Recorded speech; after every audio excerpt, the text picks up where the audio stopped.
All right. Well, moving on and switching gears, we're wrapping up our presence and also wrapping up our thoughts here in what's been a long 2020. And one overlooked story might be ExxonMobil. It's a stock that went from the world's largest just 7 years ago in 2013 to falling out of the Dow Jones in August of this year. Stock currently down about 0.5%. But if you look year to date, it's a stock that's been down 40%. Compare that to the Dow Jones Industrial, which has been up by 5% year to date. And Yahoo Finance's Rick Newman joins us here with a look back on exactly what happened with ExxonMobil. And Rick, I mean, there have just been so many stories that I would have lobbed as candidates for most overlooked, like maybe the Iowa caucus app fiasco or maybe the Boeing 737 MAX. But why did you land on ExxonMobil as the most overlooked story of 2020?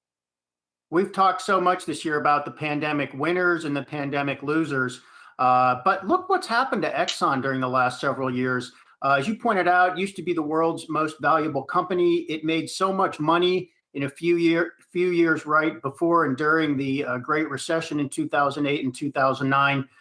Regulators wanted to impose a windfall tax on Exxon. And of course, nobody's talking about that anymore. And the company's actually likely to lose money this year. I tried to figure out the last time Exxon had an annual loss. I was able to go back as far as 1980. They have never had an annual loss in that time. Of course, this company goes back to 1909 when it was it's one of the companies that came out of Standard Oil. But look, the story here is Exxon has just committed itself to oil and natural gas drilling. And unlike some of the European oil companies, let's say BP or Shell, it is not trying to move real aggressively into renewables and other things that are better at dealing with climate change. So Exxon says, look, we think we've got the right strategy here. We think this will pay off during the next, let's say, decade. But at the same time, here comes the Biden administration promising the most aggressive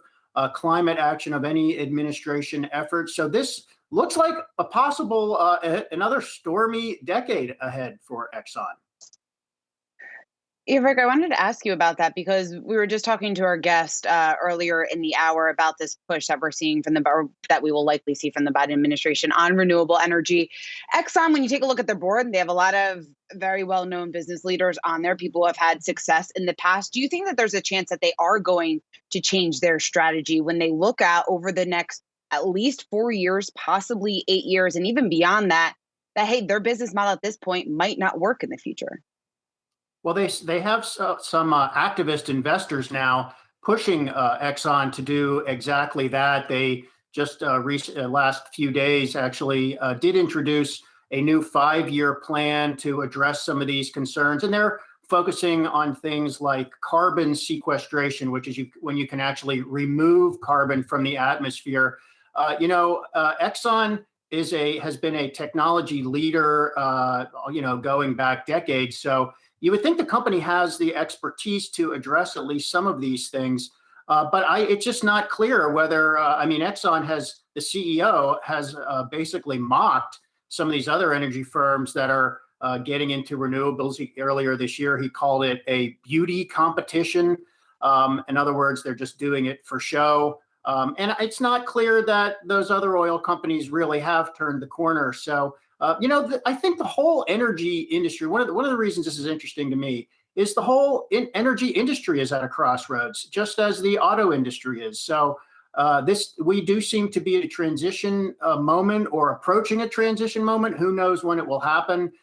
We do have to do something about climate change. It's getting, clearly needs to be addressed. But what that's going to be is unclear. And look, there are a lot of jobs at stake here and many fortunes based on the companies that are going to win from whatever happens during the next 10 or 20 years and those that will not.